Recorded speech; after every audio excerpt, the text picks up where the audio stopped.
All right. And we are live. The last word. LordCognito, Ebontis, Ty Guy, Travis, fresh on that Thursday evening season of the Haunted Campfire. Ebontis, how you doing, sir? Doing good. Waiting even more for tomorrow, but we'll get to that. Yeah, it's been a week. It was what was it, Monday night, I think technically, when all the chaos basically began, and I think it was Japanese PlayStation that leaked the trailer, and then they just hit the premiere button on their YouTube and everybody went running. It did work because I got to do, videos and looking at stuff like before, sleep what I wanted to, and then get up and play. So I didn't have to like try and cram analyzing everything in 3 hours. So I was okay with that. But other than that, pretty much just, 100% Season of the Haunted. What about you, Travis? Well, every season is Season of the Haunted for me, because I'm so haunted by my past actions and. I don't even know what you're You didn't even know where he was going. Yeah, like that bit didn't. Travis is usually good at just like coming up with stuff on the fly. That bit didn't even come together. He was going so dark, he didn't know where he was going. That bit didn't even come together. That's fine. That's okay. But you know what? Sometimes it's more funny when it doesn't come together. Or maybe that was my whole point. I'm gonna say it was intentional. So yeah, McClunky, everyone, welcome to our show. Welcome to the last word with Ty Guy Travis and his co-hosts Ebontis and LordCognito. And that guy. And that guy. I was gonna say today's gonna be a good day for you because I've seen Star Wars stuff on my feed like all day. Are you like? Yeah, man. Bunch of Star Wars stuff going on. I have a bunch of content coming out in the next couple days and weeks. Had a preview go live today. I think I have another one going live tomorrow or Monday or something. And yeah, man, I'm a content machine out here. Yeah, it's good. Good times. How about you, E? How you doing? What's life like? Yeah, what's up, E? How are you doing? Your state, which I will simply just refer to it as your state. Yeah. What's life? How are things? I am lucky enough to be at least geographically far away from that, but nice. Yeah, not a fan of my state mostly. Obviously there are some bright moments where you hear about in the news, but most of it has been very, very tragic and awful. When last week we're talking about a terrible tragedy that happened up north in Cog State, and then now we're down here talking about a tragedy of more, which doesn't matter on the number, they're all awful, but another one, and this was now kids in a classroom, and just the more you're getting out of the news, it's terrible and heartbreaking. Yeah, like, I mean, 19 kids. And the 2 adults as well. Like 21 people lost their lives in 45 minutes, and it's terrible. But it was just like, it's that many kids. I mean, how many kids went to school that day, and now the parents are not having that kid come home? I cannot honestly fathom. So, no, not great. And it's just one of those things where just some of the rhetoric that's going on, some of the stuff you've seen for senators on the House floor and things like that. And I hate to cover this first, but the idea is like, when is ever going to be the time to take action? People say don't make it political and all these other things. It's just like something does. Which is crazy to me. Yeah, it's like it's that the whole thing is it is that way. It has become a political thing because of years and years and years of what's been kind of pushed. And for me, it's just terrible sitting here. It's like I am very sheltered in my home, not having to deal with any of this, not in any of these places, and very lucky. But the more you see this, and the more it's just constant, and the fact that it just seems to be getting worse year after year, it's been. The past like 4 or 5 years, it's been just almost exponential. At some point, something's got to change, and it's just sad if it doesn't happen sooner than later. And unfortunately, just the way the government is set up, I even saw somebody just, giving the president a hard time. The way the parties are set up right now, the way the Senate is set up, not a lot of people can do anything, and it's really terrible. Yeah. The way I've been thinking about it, and I hate to make this about like us gamers, but the way I think about it as gamers is like tread carefully. Whatever you think about gun rights, which I'm a guy who thinks some people probably can have guns and we could be okay, but I think as gamers we can all agree you got to balance your sandbox a little bit. And I think we can agree maybe the AR-15 deserves a nerf. You know what I mean? Like it's, I mean, if we're this is a gaming show, right? Let's bring it back to gaming. If think of the AR-15 like Telesto, right? It's doing that archetype. It's doing some stuff it probably wasn't designed to do. The sandbox is all out of whack. It's just common sense, right? You gotta nerf some stuff. Yeah. That's my that one needs vaulted. Yeah, it needs to be vaulted, maybe, you know. So yeah, it's a weird situation, but yeah, man. I mean, it's awful. It's awful, and at the end of the day, it's just like I'm just so for where I'm from. Sadly, I've become so desensitized because it just continues to happen. So it's just like, you know, I don't know what it's going to take, and I don't want to go left with, you know, this whole situation. But yeah, you know, when the news broke and I saw some accounts and just gut wrenching stuff, heartbreaking stuff, you know, parents and their children and losing them in that manner and the actions that was taken and not taken. So we got a long way to go on this sandbox. You know what I'm saying? We got a long way to go. They gonna have to sunset some things. Like, yeah, there needs to be some sunsetting, some vaulting. Yep, it needs to happen. In Destiny context, correct. Yep. Like Travis said. That's a way to phrase it. Yeah. Hope you guys pick up what we're putting down. Cool. If you don't agree, everybody's allowed to have, you know, different opinions. But yeah, at this point, yeah, it's like if you guys saw Steve Kerr literally at the press conference of the NBA playoff game, just nothing about basketball, just lost, like, just said, it's like, what is it going to take? When is it going to be enough? All of those things. It's all of that type of stuff and at this point, nothing seems like nothing can get done right now. There's a couple bills that are literally sitting. I learned this from all the news that came out, that are sitting in the Senate and won't get voted on. And we want to know why. It's like, you can go into it, but it's just all of those. Nothing seems to have been done. And it's just really sad to see the stagnant state of things. And it just keeps happening. So hopefully we don't get one soon, but the way the statistics of the numbers are going, because man, I hope not. Yeah. What's the definition of insanity? Is repeating the same things, expecting different results. Yep. Yeah, it's like, how long is it going to take? So, yeah, I was like, there's different debates and numbers and facts. You can go into all the news and do your own research. That's one of the biggest things. Like, whichever way you lean, do research before you're just like, hey, do this or that or the other. Try and do your own research and come to a decision that has some facts behind it, not just what you hear on one station or what you hear on another, because everything tends to lean one direction. Try and gather your own information and make a coherent decision and have proper information before you just say, hey, I was told this one thing, I'm going to believe that 100%. That's it. Go out there, do some research, figure out what, you know, the facts are, and then try and go from there. No doubt. Well, that being said, since apparently we're going to start every week with just a terrible tragedy to cover, hopefully not. Yeah, Monday night, stuff exploded. Now, the goal, from what I gathered from Twitter, was they were going to drop the trailer a few hours before launch. And I saw Gary Clay, I think he is marketing. I'd have to look him up on Twitter. I've followed him forever. Oh, Senior Director of Marketing and Sales at Bungie. Okay, yeah, it wasn't far off. He basically said a few hours is as close as they can get before things get spoiled and published by consoles and platforms and other things, because it has to at that point. They have to update store pages and things like that tend to happen. So a few hours before is what they were shooting for. We got about, I don't know, 18 hours before. I was literally upstairs watching dinner and hanging out with my wife and just chilling. I was like, all right, everything's going to happen tomorrow. And I look on Twitter and it just seems like chaos is happening. I was like, oh, God. So I was like, all right, dinner's over. I got to go work. And went downstairs and took care of all that stuff. Streamed. A whole bunch of people tuned in for it. So thank you guys. And yeah, so we got trailer, website update. It all just showed up at the same time. So before we even get to our experience playing it, I just wanted to see what you guys thought did you like the marketing, the attempt at waiting to a few hours before, even if it did break early? Would you have liked to have seen it that close? Would you rather have had Solar 3.0 last week? Where do you guys feel this marketing cycle theoretically could have gone, outside of course, like it dropping early? Where do you think it could have gone and should have gone now that you have, you know, some more information?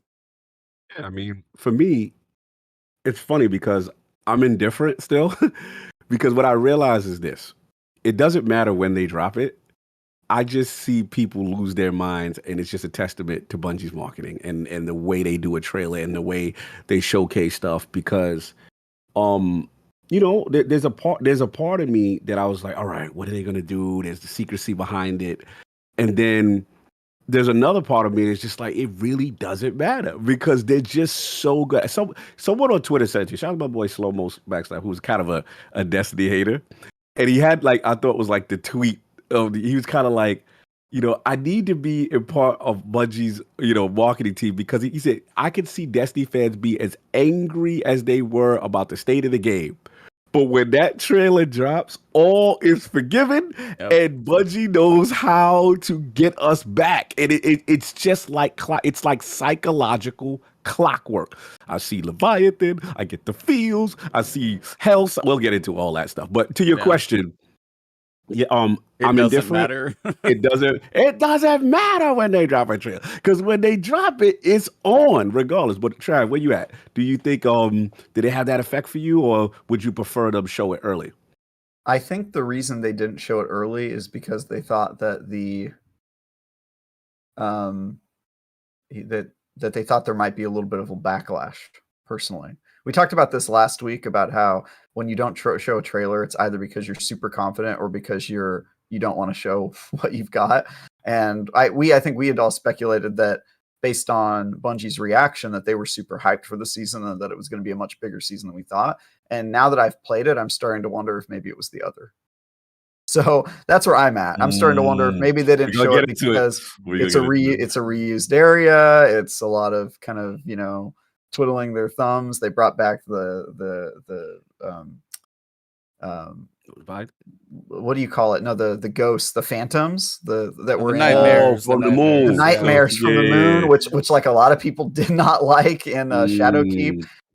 So I was sort of wondering if maybe it was a strategic decision of like, hey, look, let's not get them too hyped. Let's just sort of like keep it, and then that way when they get to play it, they'll be like, hey, this is great because I didn't have that hype buildup. But I wonder if them not showing anything had the opposite effect, and maybe they didn't intend that because them not showing anything made Destiny stands be like, oh, well, then this is going to be way bigger than anybody expects. And then when it came out, it was sort of the opposite. And so I'm wondering if them not showing anything meant that people's imaginations sort of got ahead of them, and we got our hopes really, really built up for a season that so far, just my experience is kind of shallow, just from what I've played so far. So anyway, that's where I'm at. But we'll get into the actual stuff. But my reaction when I saw the marketing was, okay, we'll see. And then I played it like a couple hours later, and I was like, maybe I get why they weren't trying to hype this up too much. So, where you at? Yeah, I mean, I enjoyed the trailer. I was digging in and looking through it. I'm at the point to where seeing everything we got, it'd be a point where you could do like tiny teases.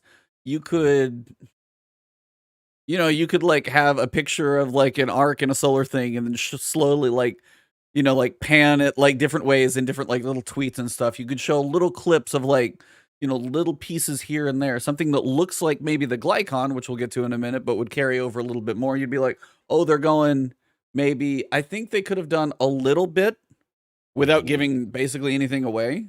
But I think they could have given us just a little more of a tease. I said a little tease, like there's no, but I mean, but again, to build like a little bit, 5-second little teaser here, like 10-second little baby thing here, like little stuff to like build the anticipation even more. We were all waiting, but we had nothing. Then if you built it a little more, then they could have. But I mean, Travis said too, is like they may have known what they have. And honestly, it's like seeing what the narrative team did. Yeah. So far, I will say the narrative team is 100% happy to be hyped, and I see why.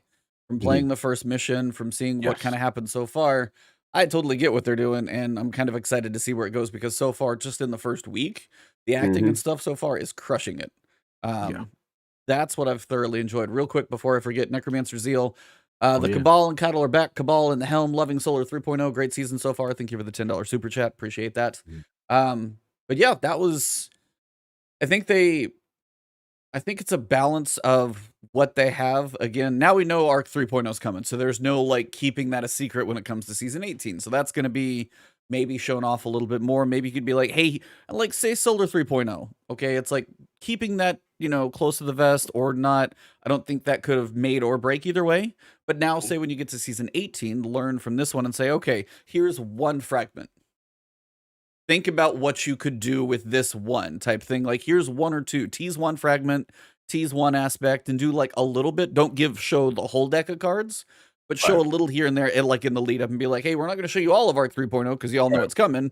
But here's a couple things to, like, you know, get your brain running. They used to do stuff like that before. I think they used to. They used to be like in a TWAB. They'd give you like, "Hey, here's a little sample of whatever." I remember them doing stuff. And you could that. like even just show a demo of like one thing working in like a little baby, you know, Twitter video or something. But just a balance of overall, like, I'm okay with how it went down. I appreciated personally, like, for making content, that I didn't have to like try and get up early, try and cram it all in. Like, I had one video done, then had another one go up like the next morning because I broke down the trailer and then the website, and I was able to space it out. So for me, at least a day helps, just covering it. And for anybody who wants to cover it, a little bit of like preview is beneficial to that one. 3 hours before is barely enough time to like analyze it, figure out what's important to cover, and then actually make a video, post the video, and then play. So on that sense, I would say thanks for the leak early. I'll take 18, 24 hours. It doesn't have to be like 3 weeks in advance. I need to know that Arc 3.0 are coming and we're going to the Dreaming City to fix the loop or whatever for season 18. I don't want to know all that stuff, but like, 24 hours before, that's fine. I'm good with that. That's cool. Like, so that's kind of my take on the marketing piece, and kind of takes us into the next piece. When you guys logged in, what did you guys think of basically the first little cinematic, that something I wondered about for a very long time about one of our little social spaces? It moved. Yeah. We've got a spaceship now. Thoughts? Yeah. Look, I know the joke is a reused asset. I get it. I was talking about the helm. Oh, my bad. You talking about the hell? I thought you were about the Leviathan. No, yeah, that was cool. I was like, all right, we mobile command center. Yeah. Like, no doubt. Like, let's get it. Like, that's how it should be theoretically, with all these threats, universal threats, paracausal threats. You know what I'm saying? Like, and now with the alliances, because let's be honest, I've always felt, as much as they're doing these cool things with alliance, I always thought it's a bit much to have the alien races just running around and that's just falling in the towers. Like, yeah, you're like, all right, fine, but like a Cabal walking around the tower would be like, whoa. Yeah, like, bro, it's a little much. Like, we've been slaughtering each other for centuries. Like, you need to be isolated in this little governmental mobile command center thing. Wow. Where we getting our Vanguard government. All right, let's see what we're doing here. Yeah, listen, we got to do. Lakshmi was on to something. You got to be careful you letting the tower these days. I'm just joking. But at the end of the day, I thought it was a good decision that the helm was where the helm was. And I like that it's they're like government. They're doing things. The citizens kind of know, but not all the know. And that's where the real stuff's going on in there. You heard it here first. Cog is a fan of apartheid. He wants to implement it in the tower, make us live separately. Separate water fountains for the Cabal. I understand. I get it now, Cog. Fallen got their own vending machine next to 81. All right. Well, if we weren't demonetized before, let's go ahead and cross that threshold. He wants the Smallin to go to separate schools. I can't with you. Anyway, I'm just messing with you. The mobile command center was cool. I felt like they were addressing the weirdness of the fact that the towers become irrelevant and that we're all just hanging out the helm. And they're like, it's activated its mobile command center functionality. And I'm like, okay, so we were on a ship the whole time. I'm kind of confused by that, but all right, works for me. Like, for me, that was one of those rumors I heard when people pulled like game assets at one point. People had really thought the helm like had detachable geometry, like it was meant to a while. I'd heard that rumor, and then finally when it was like, saw the pictures in the trailer, saw that it was literally parked outside the moon, I was like, finally took off. Thank you. So I was like, I thought that was cool. Shout out to Gaming Forte real quick at the $5 super chat. Salute, gentlemen. Feels good to see Hunter Master Race as the pinnacle of DPS once again. Hashtag shameless plug. Looking forward to all of your opinions, of course. Thank you for the support, sir. King of DPS, yes, that's a great podcast with the forte, but not the King of Guardian Games. You're gonna have to watch my golden bracelet. I don't know, where is the statue in the tower? I can't even see it. It's too small. Oh, yeah, okay. You can't see it now. You can't see it now. No. It I hurts your haven't seen eyes? it. I haven't seen it since the thing was actually put in the tower 3 years ago. So your you can't see bragging it rights now. on Guardian games are. Oh no, they hard. Listen, man, we you outside. have fun. Oh my god. What color is your butt tower? Is it gold? What color is that? Well, I'm just Currently, curious. I'm wearing the Eris armor, so I can earn more Oh, vestiges of dread. Yeah, it's already gone. Yeah. Yeah, threw it away. Okay, gotta get the- okay. Fair enough. Fair enough. Honestly, the hunt of those three, the hunter one's the best anyway, because it has like so many metals along the bottom for the decoration. That one looks definitely the coolest for sure. Mhm. Yeah, Helm takes off, and Leviathan, what you were saying, is back, and it seems to have been corrupted. The derelict Leviathan is the name now. It seems to have been corrupted. And we've got interactions with the nightmares because it seems to be attracted to the pyramid ship on the moon. And so far we haven't gone to the moon. It's all been actually inside the Leviathan. So that was actually a surprise to see. And this is where, some people are going to have the debate of, is it a reused asset? Is it the fact that we got a destination coming with a season? Is it a way for them to bring a destination back for a season? Before we actually get to the activities, are you guys liking what you've seen so far? Is it enough? Or do you think that it's just like, is it an easier thing for them to bring back? Or is it a nice surprise? Where are you guys at landing on the fact that Leviathan is a new destination for a season and also seems like where we're going to be doing a lot of our seasonal stuff? I'll let Trav go first. I am I'm disappointed in pretty much everything about the season so far that I've seen. And I include, so I'll just stick with what you asked, which was the Leviathan as the destination. I had wondered if when they put all the stuff in the vault, they had mentioned that their plan was to take some of it out later on, and I had kind of wondered if this was their seasonal plan, was to like highlight certain areas and like remix them, and it looks like they took all the assets they made from Destiny 2 vanilla and all the assets they made from Shadowkeep and just sort of like merge them together, and so you're going to the same places. So I'm not super impressed with that. I also don't like that all of it's there, but not all of it is used. They kind of just use that main lobby area, like the area that we spent the most time in during that raid, if you were doing it properly. And then you visit those other rooms basically just to sort of open chests and kind of explore and stuff. And I'm just getting deja vu, man. It feels like the moon accidentally had a baby with the Leviathan, and I'm just sort of walking around opening chests like back in D1 when I was farming spin metal. It's just a crazy, the most Destiny thing that they possibly could have done. And I get it, it's a season. They didn't have to add a new location. They didn't have to do all this stuff. I get what they're trying to do, but resources are limited, yada yada, all the excuses we always make, but it doesn't mean that it's particularly exciting. And I wasn't excited to go back to this place. It also feels like it wasn't gone that long ago. I don't know. Menagerie to me was like yesterday. Menagerie wasn't that long ago. You know what I mean? Anyway, now. It's been 5 seasons, but 5 seasons. So that's a little over a year.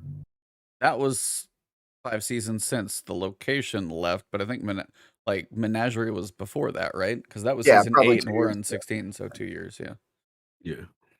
I mean, for me, it's different only because I'm so, for the lore, like to me, like I'm at the point now, like Destiny has finally got me into this place where I'm actually here for where the lore goes, as opposed to the gameplay loop that it's still, the gunplay and the way the gameplay is always going to be fun to me, and the things you can do. But I want to see where they go. So he's always been interesting to me. Callus has always been interesting to me. I've always liked the location. I always, you know me, lordly, gaudy, gold, opulent stuff. So it gave me they played with my nostalgia because when I got in there, I'm like, I did miss this. You know what I'm saying? I'm running around. You go in the Castellum, you go to different parts, and you see the changes that they made. Right? They've updated, the royal baths and the pleasure guards. You're like, oh yeah, this is where I did the dogs at and stuff like that. So for me, it was more. I admit I was very caught in my feelings for nostalgia because I did really like Leviathan for the time we did have it, and then the way it started up and to see where it's going to go with Callus. But this is where now I do align with Travis. Is the more we'll get into the activity specifically, but the more you start doing it, and then it starts to the nostalgia wears a little, and then you start to see the scope, and you're like, is this gonna be enough? And how are they going to honestly sustain us for a long period? Now, to your point, final point I'll say is that we know they're gonna tune in next week. Narrative team. It's gonna stop step 10 of 66. You know what I'm saying? Tune in next week. Whatever. You're gonna see all that. But the narrative is so good now. It allows me to say, okay, you know what? I love what y'all doing with storytelling. But yeah, for some, like Travis said, they're gonna be like, yo, there's Leviathan. And y'all remix Leviathan and you remix Shadowkeep and put it together and say, go ahead. Some people gonna say it, and they not wrong if they not happy with that. That's what I would say. Where you at? Yeah. I mean, I've played a lot of it over the last couple of days, so I get both aspects. We'll get to the story mission here in just a little bit. That's where I think this is shining so far. The story, the narrative they're telling, basically deeper character development and kind of understanding history of some of these characters, kind of currently we're seeing a state of one. It seems like with the other two future weeks, we might be seeing more historical stuff that we haven't ever seen before. So they're getting to tell cool stories with this as a vehicle to tell the stories that I like and appreciate, and kind of, unique little throwback encounters the way the first mission was done. But when you get to the main activity, that's where the scope of the season, if this is the focus of most of what we're doing, and as I'm working through, like, trying to find all these bosses and just like these little hidden nooks, I'm kind of seeing the scope of it. What? Thank you for the baby bobbleheads. Yeah, the little bobblehead. I watched the video. Yeah, baby calluses. There are 4 this week, and I don't know if there's going to be 2 or 3 weeks of those, but yeah, we'll have a little collection there.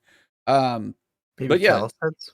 Yeah, there's little bobbleheads. Oh, you ain't seen the little calluses? They little yeah. There's 4 little bobbleheads in there. They're cute. Then you gotta find them. You find them on the ship. Yep. And they go toward a triumph. Yes. Yeah, it'll be Eddie already has them. You know that scavenger hunt. Nice. Yep. But yeah, it's like for me, it's like I wish there was more of the ship.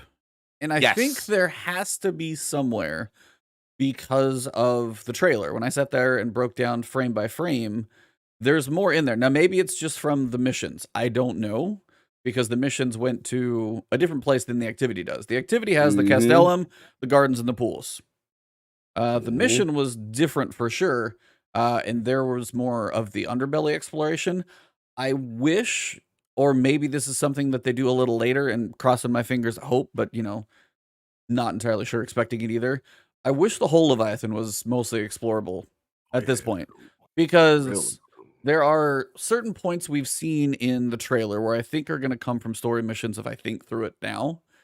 Because I know there's the room with the Callus robots post where you would finish the Leviathan actual raid, beat Callus, go underneath and get your loot. There's something down there for an interaction. And that just may be part of the weekly story mission. There's also like the underbelly with like the tree, like the underbelly with the trees where you'd like be crawling or walking on the little pipes up above. I remember like one of those rooms I saw somewhere else. So there are a couple shots I've seen that make me think we're going to explore more of it. I'm hoping some way. I don't know if they're going to like shift the Leviathan on a weekly basis, kind of the way they do like a Dreaming City rotation. If they did that, that would give it a little more life to see if you got to explore a couple more areas than you were doing, your exploration and the enemies and all that stuff is nice. But yeah, if it's just like the gardens and the pools and then the Castellum for the main event, I'm going to be kind of done with most of that here outside of just farming for activities like this week. So You it's got a question from the legends in the chat today. Shout out to legendary which Tom Warren in the yo, building. thank you very Salute. You got a much. question? Do we think the Leviathan is a reprised raid coming back next season? That would be. I think people would be disappointed if it was. Now, if they said, here is Leviathan and the 3 raid lairs, maybe as a bonus at some point somewhere, I could see them maybe doing that. Because if they brought back the Leviathan, we're probably going to see most of the entire destination. Would like to see them use, like, bring the raid backs just because they were fun encounters and stuff. You know, maybe you got random loot this time too. But if we don't get, you know, either the Sever raid or King's Fall, which I'm blanking on the name of the other one, Wrath of the Machine, if we don't get one of those, I would be I think a lot of people would be disappointed because most people rank either of those, if not both of them, above most of everything that happened on the Leviathan. I would guess. Some people hate Crown, Leviathan, you know, some people have, it's like it's one boss fight, and then the other 2 are raid lairs. So if you get, I don't know. So I was like, I don't think that would be the reprised raid, just because I think that would be a bit of a slap to some people who are hoping for that one. That's my opinion. I have a similar opinion, which is that I think like lots of us, that the reason the narrative team and the Bungie developers were so hyped about this season is because they were going to start using every season to tell a consistent story, and it was going to be all focused around what's going on with the Traveler, or sorry, with the Disciple. No, not the Disciple. Witness. Thank you. Jeez, there's so many vague names for, you know, vaguely creepy character names. Yeah, the Witness. I thought it was going to be all about the Witness and all about the pyramid, and they were just going straight forward for it. And it seems like with this Leviathan pivot, I'm now convinced that every season is just going to be incongruous, completely out of, you know, because self-contained out of nowhere. So the fact that the Leviathan has returned makes me even more confident the next season is going to be something completely unrelated, and it's going to have a completely unrelated raid. Maybe they'll bring not the Leviathan, the Dreadnought back, and we'll have the King's Fall raid, or, you know, they'll bring back the other half of EDZ, or not EDZ, other half of the Cosmodrome that they cut out several seasons ago so that they can put Wrath of the Machine in there. Something like that. I could just see that happening more than I could see them just doubling down on Leviathan. That would be a crazy pivot if they were like, all right, Witness and the Witch Queen, and now 3 seasons are just Leviathan. Oops, all Leviathan. We're going to reprise all the old raids, and that would just be crazy to me. So I'm more confident from this that the next raid is just going to be something completely different story. It's been a while since we've seen the Fallen. Could easily be that. Witch Queen was already Hive. It'd be kind of weird to go back to King's Fall. Or Crota's End even. I think it'll probably be Wrath of the Machine, something totally different. Yeah, I agree. I think shout out to Tom again. He said definitely strange they bring back basically everything Leviathan for the engine change. I think the vibe I got is that the assets are being used sparingly. Like, to E's point, like, there's certain parts that are completely cut off that are not fully connected how we know it in its fully constructed form. And I'm with you, Trav. I think thematically it would be overkill. And like you said, like, they seem to be wanting to do that Legends playlist, right? Where it's separate and they don't have to narratively tie Vogue and, you know, whether it be King's Fall or whatever. They just say, hey, this is your old favorite. It's coming back. This is separate. It has nothing to do with nothing. And I think if they did bring it back right now, I would be for like, say, for example, the next season, because we most likely, you think, it would be the next season we'd get a Legends, because we got the dungeon this one. Yeah, 18's a raid. 18's a raid, and 19's a dungeon. They've already said that. Right. Yeah. So that's what I'm thinking. So yeah, we'll see what happens. But you know, overall, I like that it came back. I'm just concerned about how they're going to expand this activity. If we're going to get into containment right now, let me know and all that. Yeah, no, I mean, that's kind of the piece of, I mean, I'm with you guys. It's like, in what Tom said, he's like, it's definitely strange they'd bring back everything in the Leviathan for the engine changes just to blow it up again. And I would hope this is them getting away from some of the vaulting situation. Again, like give and take. But again, I don't think they would bring in the Leviathan just to remove it. This is one of those things where if they did the work on the Leviathan to bring it in, we're going to have story beats in there, we're going to have an activity in there. It feels like this should stay for a while. And if they manage to remove the Leviathan at the end of this year for Lightfall, That's a lot of work for an entire destination. Like the moon came, it's still here. Dreaming City's still here. Like Right. Europa, like the planets we've got have been staying around. So if they brought the Leviathan, I don't think it's like, gonna get, as you say, exploded with Lightfall per se, because the work would go into that for a fairly short amount of time of like 9 months per se. I But kind that of think would, it will. Oh, Or they'll okay. remove other destinations to keep the new Leviathan in there. But I feel like that's the model now, is like you create seasonal content, it stays there until the next major expansion, and then when the next major expansion comes, you pull out some stuff, maybe not the exact stuff you just finished making, but you pull it out somewhere to get the game back to a, more of a skeleton so that you can put new stuff in it. yeah, I mean, like stuff like Psyops Battlegrounds, that would go away. And again, the destination truly is where like the activity takes place. So maybe if this is most of what it is, we'll get to it in a second. Maybe it is more of a temporary thing, but it is weird. Like they reuse destinations, like they'll reuse Scarlet Keep, or they'll reuse the EDC, like this whatever that place is, like one of the landing zones for a Psyops Battlegrounds. They'll use that area for it, but then they can strip it out and just have the alternative. To bring an entire new thing into the game would seem weird for it to just bail in 9 months, but they do remove seasonal content. So if they have a story reason for it, maybe it does get blown up. Who knows? Just going to be weird. One last point. I do think they cheating though, because I know we're gonna get into the narrative thing, but bro, the Gauntlet was kind of like a mission. Yeah. like it was a mission. Like so to me, it's like they're bringing it in these like weird pieced off, Right. smallish kind of ways. They're using the whole thing, but that's why I'm saying, like, when it comes to the final Calistream encounter and where the robots are, that has kind of a similar portal to the one you jump through for the Gauntlet ring and that I saw in the little trailer. So if that's just one of those things where you go fight something and you pop back and do, like, if that's just one of those mission teleporters, we may not get to see this whole thing, which is, I think, a missed opportunity. If we can't just go to the Castellum, which we'll get to in a sec, and just explore the whole damn thing. Like, why can't I land outside and go explore the whole thing? And maybe that is more into what Travis is saying, that it is a temporary destination because they brought back pieces. Like confined in certain areas. It's not everything. So, yep. I agree. But I know you want to talk about Nightmare Containment. So we got a new activity. This is basically a public event. It's got 3 waves, which kind of reminds me of, what was the one on Mars, Old Mars? Escalation Protocol. Protocol, yeah. So it's like something. It's got tiers and waves to it, basically. And it's all packed within the Castellum. So previously, if you hadn't done this before, the Leviathan was where the raid took place. The first encounter to head off where you were supposed to go for the week was from the Castellum. Now we're spending all of our time killing a bunch of guys in there. There's a lot of enemies. We're never short for enemies to kill. So enemy density in a small space, maybe that's not a bad thing. But generally, what do you guys think of this activity?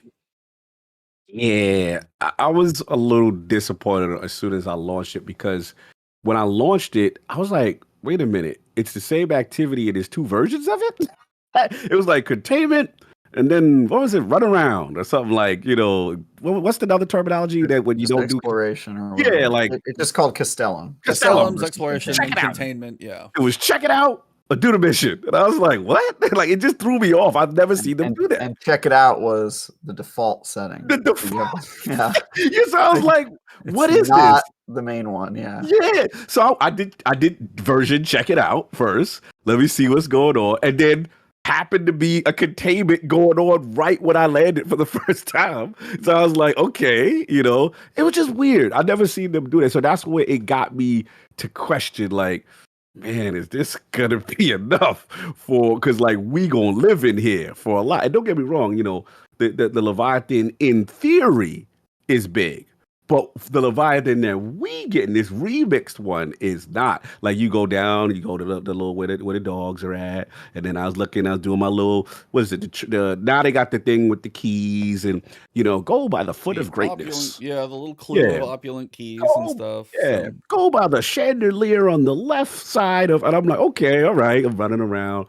There's little nooks and crannies, but not to the extent of the true Leviathan nook and crannies. Like, how we really would move around it. I will say again, nostalgia cog, did like going into where the bass was and see the chandeliers that we destroyed. It felt like they gave the illusion that we ran through this before, Yeah. like we destroyed him. And I ain't gonna lie, I'm a huge Caiatl fanboy, so I like him talking to, get fat from strength. And what are you here for? I've lured you in, and I'm going to scare you with the nightmare. I mean, I like his foolishness. He's opulent. He's over the top. He's all about the type of villains and foolishness I like. So again, I'm biased. I like going through memory lane.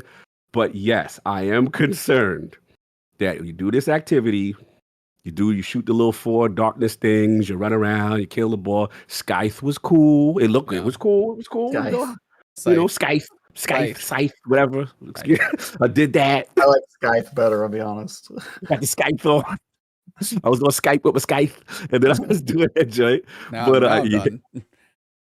but it's like I'm like, Ebontis has left the chat. Yeah, Ebontis hates when I mispronounce words. Like he just really. Wow. Oh, bro, I do it purposely because he like it bothers. Check your privilege, Jeez. Anyway, he's a very particular individual.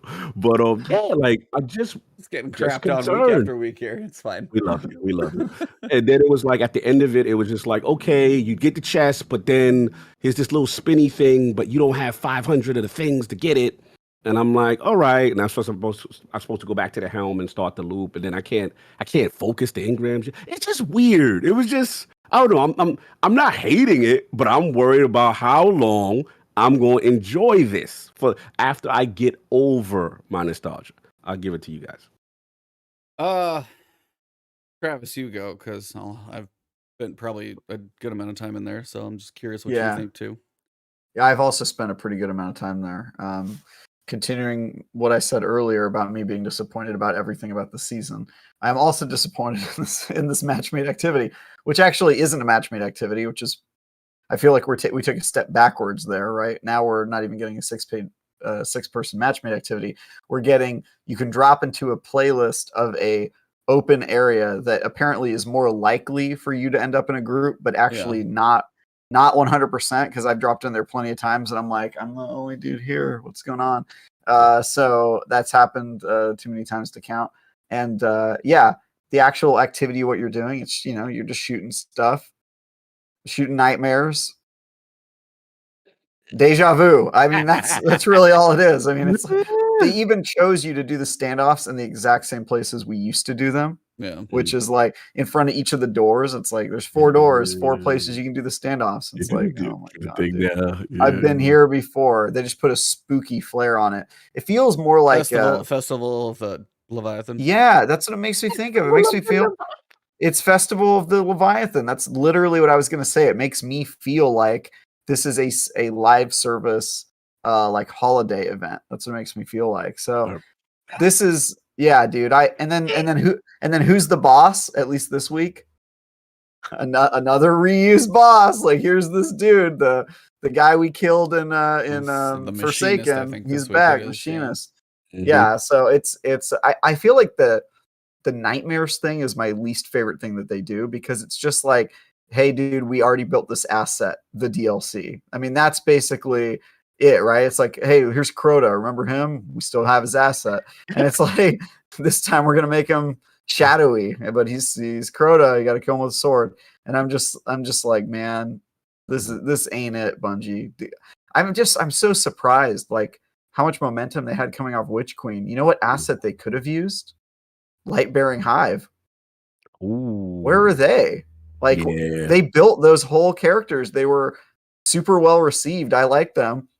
Not at all in use here. Just gone. It's crazy. So I just I don't know what they're doing.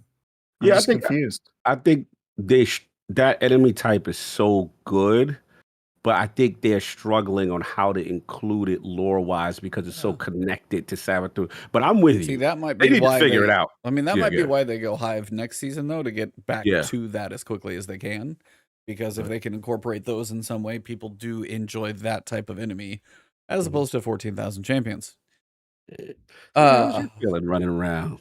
So yeah, I mean, I'm with you guys. Like, I've been doing it just to try and find all the little alcove bosses and try and track down and check all the little triumphs to see where they are, because making a lot of content. But yeah, I mean, I've run the loops around the Castellum way too many times at this point. And if that's what the whole season holds, for doing that to build up your Vestiges of Dread, which don't seem that hard to come by anymore.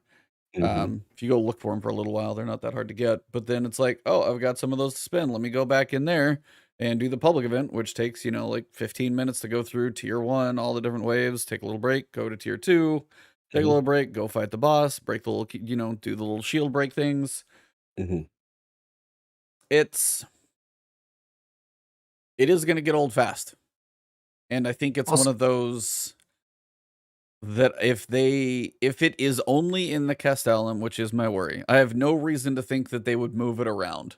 Apartment 2B. I was like, no, but I was like, if even if they rotate, it's the one room that makes sense for it.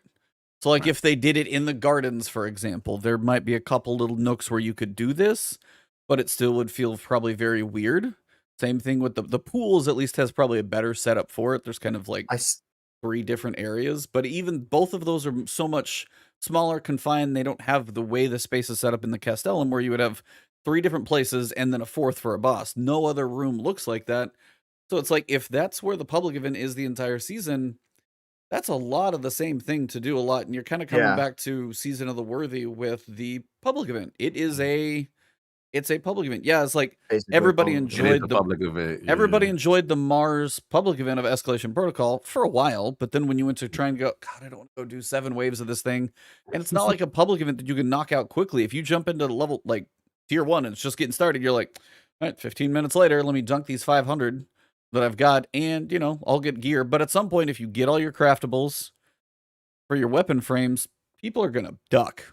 I mean, at that point, if you farm enough in there to get the weapons that you want, which you can get quite a few of them, and then you go run and get your opulent keys, like once people have their crafted frames, there's very little in there. So it is.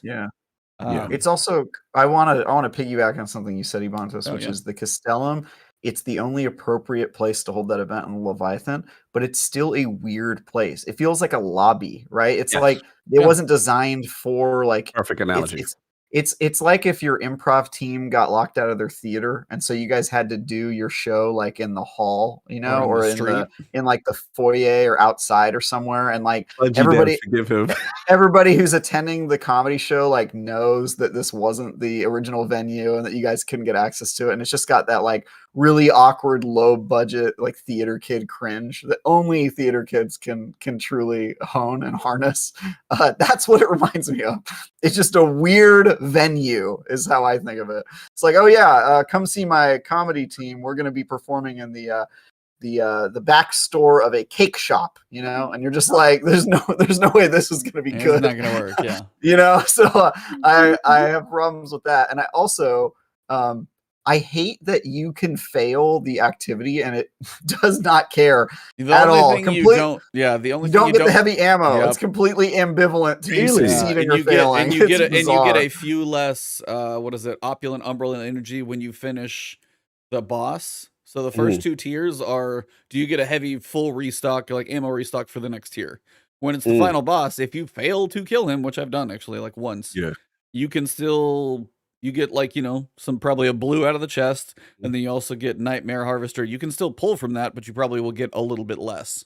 But you can technically still, like, you don't truly fail. I did notice that as well. Oh yeah, you don't. I've only done it once, but you don't actually fail.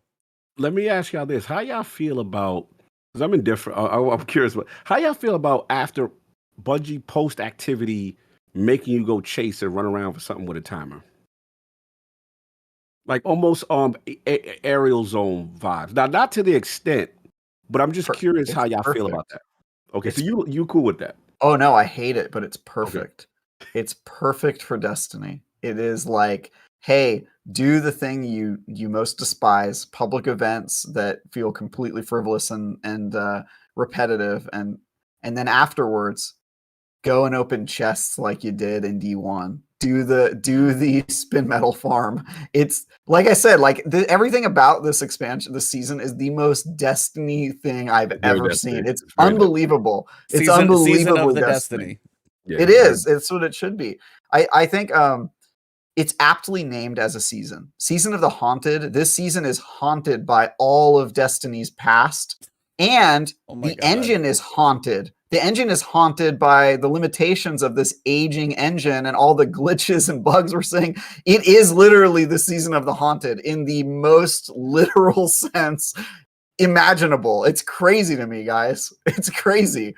I'm so down on the season. I don't even know where to begin. Odysseus is apparently sharing your thoughts in chat there, so he's. Let me get the whole He's before thing. That was rolling. hilarious. He said, my only issue is Bungie developers set a bad expectation by saying this will be the best season in Destiny so far. Still a lot of time to make the save, but disappointing right now. Now I feel where Forte's going. I think that's where the sentiment is. I think I know where Travis is going. EB, you kind of feel the same. We're just worried, like, okay. You know what I'm saying? Like, so this is it. You know, it's like, the kids all proud. It's like, ta-da! We're like, oh, that's okay. So Yeah. what else you got going on?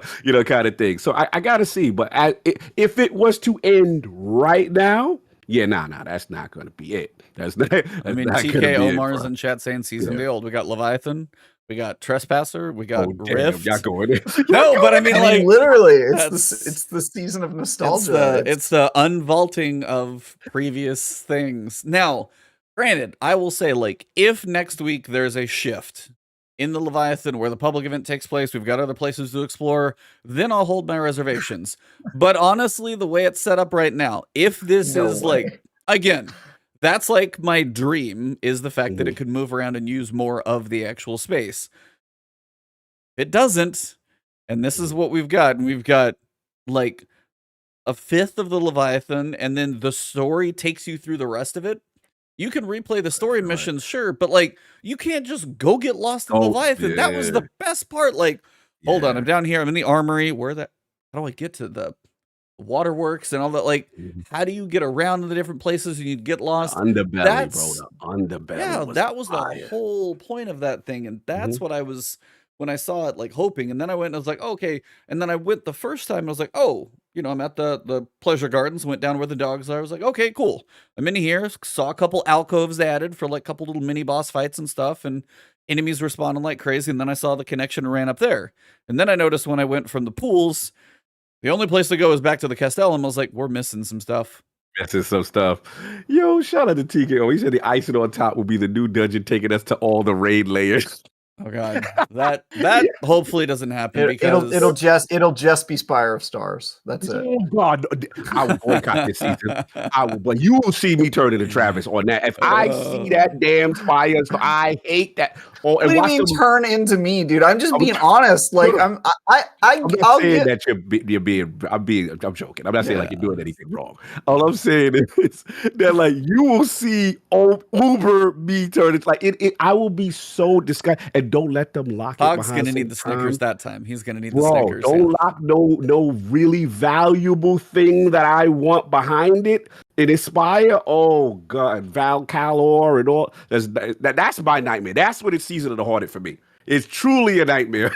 The way I think of it, with your just like your naive optimism. No, I know. Pie in the sky. Just I don't expect it. I don't expect it. Even as a dream, it hurts me to hear you say those things as like a hope, just because it's like so obviously not going to happen. But I'm just like, even on bad seasons, guys, the best week is week 1 when everything feels new, and we're even on seasons where we end up not liking whatever activity we're first week. We're like, okay, it's fun. I'm having a good time. I worry a little bit about it being burnt out. And then like by week 3, we're like, okay, I hate the season already, right? But we're talking like this DLC came out 2 days ago and we're already over it. Like it's 4 weeks from now, we are going to be hating this deal. Like we're going to hate this season. We've got to. And I think that they're thinking that maybe the story can carry them. And I agree with you guys, like the story's probably the best part, but I'm still disappointed with the story because I feel like they're focusing on stuff that doesn't really matter. It's not, they're not doing what I was hoping that they were doing, which is start building momentum toward the next expansion and talking about the Witness and stuff that's going on with the Traveler. And this totally seems incongruous. It's just like a random, misadventure through what's going on with Leviathan and Callus, and nothing feels more frivolous than catching up with old Callus and going back to the old location. And I just don't it's not what I was hoping that they were building to, with all of the narrative team being stoked about this. I love the Crow as much as the next person, but it doesn't feel great to just see him reflecting on the same stuff he's been reflecting I on agree for with you on however that. many I seasons, and agree. going Yeah, like, I oh, who agree. am I? And it's just Yeah, like, all I right, agree. dude, we've I heard this for how many yes, seasons of the who am I I? agree Yeah. there. So Yeah. anyway. No, I'm with you, and I'll jump in because you know, I am a little narrative team gets A plus to me. Or like this, the last what is it, year and a half, 2 years almost. You know, they've been killing it. But I will say, if I had to put one knock, is the Crow storyline to me is dragging. It's like we know you want to do the redemption, but every season they're putting him through some more torturous thing or some tumultuous thing. And I get it, the redemption, and I get it. To me, the best part, I mean, let's get right into it. You know, if we did the mission, you know, the Aldrin solve, you know, Nightmare, him talking to himself, okay, cool. You know, him being totally dejected to not be able to participate while we're fighting in the Gauntlet. Okay, whatever. But I like the mission. I thought the mission structure was actually really cool. They had the unstoppable kind of guy chasing you while you put the mechanisms down. I love that mission. It's kind of it reusable aspect a little bit with the spores, kind of like the what was the ship, the mission that we did that went away, that was Callus's ship that we did, the Glycon, right? So it had Glycon elements, had all the little element, and then they had the what you call it, the Gauntlet at the end with the fight with one of the thing. But I will say, like, yeah. So I will say, like, I am getting annoyed with it, with him, and like I want. Please, if after this season, I would love the conclusion of his arc to truly let's go now. Let's go. We get it. You're not the same person anymore. You're gonna prove it. The best part, though, I will give them this. Did you guys listen after the mission to the terminal on the side of the Crown of Sorrows and the conversation between him and Amanda? Yep. That was fire. Yes. I like that. Because she was like, yo, bro, you lied to me all this time. You know what I'm saying? Like what were you going to tell me? What the situation was, kind of thing. Because they had built a friendship. And once she said the cold-blooded line, like, I'm your friend. Like, no, you killed my friend. Yeah. And I was like, oh man, like, I mean, she had that little spicy accent. Like, I was like, go ahead and tell him. I was like, ooh, I felt that one. So again, they're doing a good job. I just want Crow's storyline to really go. We know they're gonna go with Zavala at some point. And I'm dying. Yeah, Caiatl's the one I need. That's the one I need, because I know Zavala's gonna have some deep personal back in the day when he was a thing, but I need to know the whole daughter thing with him, like what, because she's being extra, and I want to know what them fears are. So that's the one I'm looking forward to. But to Travis's point, self-contained story, and we know this is not advancing the arc, other than eventually Callus will be, some helper of the witness, maybe. And can we fight the real Callus? Can we get that? Let's see. I'm kind of calm now. They got a lot to prove right now. Go ahead, Trav. I figured it out, guys. Oh, I know why they're focusing so much on Crow and him turning back into Aldrin. They're going to make his arc be a transformation where he turns back into Aldrin Solve so that they can resell us the Forsaken campaign. Exact same story. He's going to go evil. You didn't have to do that. All the same missions. To go back to Dreaming City. They're reselling us the Forsaken campaign. That's how it comes back? That's how it comes back, man. They're pulling it out of the content vault. It's gonna be beautiful. Aldrin gonna win. He gonna be his true self. Yeah, that's it. You know what? I am Ultimate Soft. I've got an idea. I'm gonna go and release all of the prisoners. He gonna get back with what's them dudes' name? The Scorn dudes. Yeah, that's right. I'm gonna bring back the Scorn. It's gonna be the exact same campaign. Beautiful. He save us, man. Save us, man. Give me some I need some positivity right now. Come on. Save the season. No, like, honestly, the way this... No, that's not what I'm saying. Not what I'm doing. No, I'm not doing that. No, that's not what I'm saying. No, I will say, when I played the story mission the first time, I had to replay it again. Like, you'll replay it a couple times if you have the currency you can spend. First time I played through, I did enjoy it. I enjoyed going through the underbelly. Have you talked to the automaton for Callus? If not, in Sever, right after the little pipes, go to the right. It's not that far to get to. Just like replay the mission, go to the right, and listen to him. The voice actor for Callus, I don't know if it's the same one or different, delivers his part really well through that like automaton robot. He's just like speaking to you through it. Really? He has a really good set of voice lines in there, and I don't know if it's the same voice actor. It just felt like it had a deeper grovel to the voice. It just felt like sounds it had deeper. more weight to Yeah. his voice, which means I don't know if it's the same or if they have a different, like same or different voice actor. Either way, if that voice is something that we face at some point, that's a good thing because the way those lines were delivered, the weight to it, I like the way that Callus sounded. Like, Mhm. yeah, go explore the ship. That's fine. He's like I listen to what he says. It's very, it's interesting. But I just like the feel of the delivery, which was good. And there's going to be one of those, as Nurad said, there's 6 of those. So there's an automaton every week. So you're going to be getting like basically messages from Callus every week. So wait, where do I go for this? So when you boot up Sever, Yeah, I beat it. you know, right? the That little, was- yeah, so you can replay Okay. it. You can go replay Okay. it multiple times because the currency you get, the bound presence, we'll get to the currencies in a minute. Travis's favorite. But the currency you get, you can earn more of those by chance during the week. And if you do, you can go back in there and play through it again and turn them in. So I go through there. Where do I But hear this? basically, automaton? no, like Yeah. when you go through, you know, remember like you were crouched and you went through the little pipes? Yes, yes.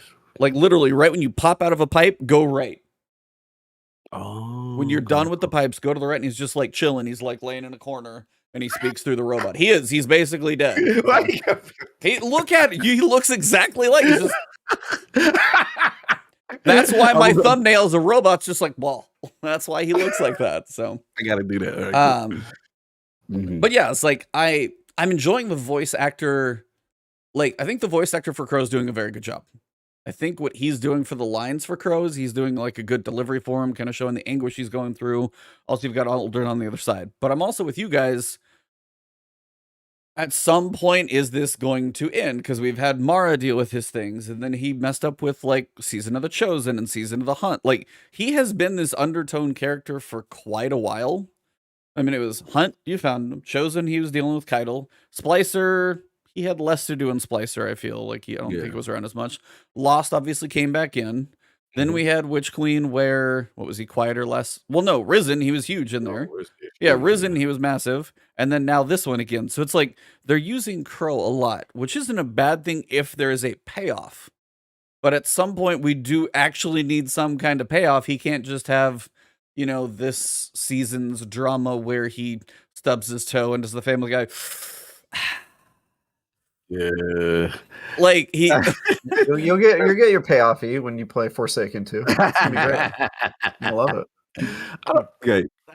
that's kind of the thing. It's like, and that's why it will be nice to see like Caiatl, as you said. I want to know what's going on with Caiatl, Gaul, theoretically, because you know Callus is the bigger piece of this because we got Gaul sitting in the background. It's like, what's the interaction between those two? I'm really curious. I think I can figure out the goal one though. So it's like, and then Zavala, that What's was his end goal? Siad or whatever her name was. That's like apparently supposedly Zavala's, you know, wife or something, like love interest of some kind that there's probably a very small like lore piece to. So I will be curious about those for a little backstory. But as you said, I wish the story would progress. Like if you ever watch like a, you know, like a syndicated TV show where there's like 24 episodes, every so often you start an episode and you're like, oh, this is a filler episode. Yeah. And I'm not saying this is like a filler completely, because there's like some undertones with Crow, and you've still got Caiatl and Zavala, and you've got like this little like band working together. Now we added Eris. So we've got like a new one this season, but it is what? No, finish your thought first. No, and it's just like, but also it's like Witch Queen happened, and then now Callus showed up. But as you said, there's no Hive Guardians. You know, the Witch Queen stuff isn't there. Beyond Light still sitting way back there with Elsie and Anna just not doing anything. They just showed up in like one little cinematic. There's just, again, it's when you think a little, like, if you think too hard about it for too long, you realize there's a whole bunch of Daigle and stuff out there, and you're like, there's one more thing now we've added to it without resolving much. So. No, I agree. I think it's a good point. I want to do want to give a shout out, surprisingly, to Eris. I feel at first I didn't know where she was going with the Ooga Booga seance thing. At first I was like, okay, what are we doing? What are we doing? Why are we getting down Indian style, feet bent, knees bent, hands together? Okay, what are we doing? But then I don't even though I'm annoyed with the crow situation, I like the way she's counseling him. Yeah. Because as a person who's been severely haunted, Yeah, she and had she's 5 of like, these, right? yeah, she to me is speaking how I would speak. Like, bro, you got to let this go. Like, you're gonna be debilitated your entire life if you know, and it's gonna be a process. It's like he's like this brooding, depressive figure, He's and it's just he's like, emo oh crow, yeah, yeah, anyway, emo crow. yeah. Somebody said that in chat earlier. So Yeah, and it's just like, bro, she spoke to me. I was like, I'm speaking to her as a player, like, bro, you got to get through this, otherwise we're not gonna be able to thing. And then at the end of the mission, you know, he's like, I'm sorry, I let you down. He's like, yeah, I'm like, damn it, you didn't even fight during the mission. You did nothing. You stood there while I'm fighting for my life, going through American Ninja Warrior again with the fallen captain thing. And I'm like, what are you doing, bro? Like, so me and him got issues with that part. But yeah, I wanted to say that. And then once we finish this thing, I do want to talk about the part of the season, because I know we were kind of down in the season, and rightfully so, all fair points. But I do want to get to the part when you guys finish about what I do like about the season. And again, you know, I'm Lord Sandbox, Lord Builds, and I wanted your opinions on Solar 3.0 because there is a talk like, yo, this is, you know, not as good as Void 3.0. Nope. And then, wait, hold on. I'm going to get to you. I want to know from the Titan perspective, because I'm going to tell y'all from the Warlock perspective where I'm at with it. But I'm very curious how tight, because I feel in Titan's defense, I'm going to be nice. Y'all got the short change on Stasis, I feel, when they did 3.0. yes, How did y'all feel about Void 3.0 Titan? it was So? it was reasonable. Like the overshield's been beneficial. It's not Okay. like, you know, crazy exciting, but also like it was reasonable. Yeah, I think I'm with Travis. Like, So, my Titan brothers, how are y'all feeling playing with the fragments? Now, I know it's early, but what's y'all feel of Titan Solar 3.0?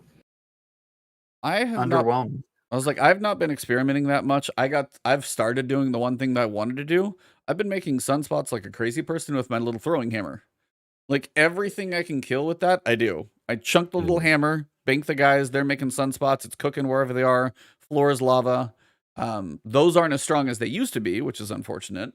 So I've mostly been goofing around, just like literally like content in that. So I haven't gone deep into builds or fragments or seen what's so much there. Travis feels like he's got a little deeper on this one. So where are you at? Yeah, I've spent a lot of time trying to make this good because I'm trying to figure out, is this going to be part of the meta or whatever? And I'm just convinced it's not going to be, at least part of PvP. It's not going to be part of the meta. But I also don't really know why you would use it in PvE. Cooldowns are really bad on Titans.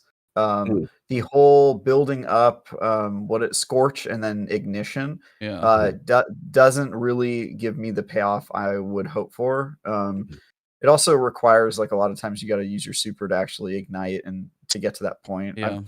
I'm still confused as to how many stacks of Scorch it takes to ignite something. Will they tell me? Doesn't really seem like just, there's behind a the very scenes. clear There's nothing threshold. on the enemies showing like a number or a bar of or Scorch or any debuff on the enemies. You don't see anything on them, so you're just like, have I done enough? I don't know if I've done enough.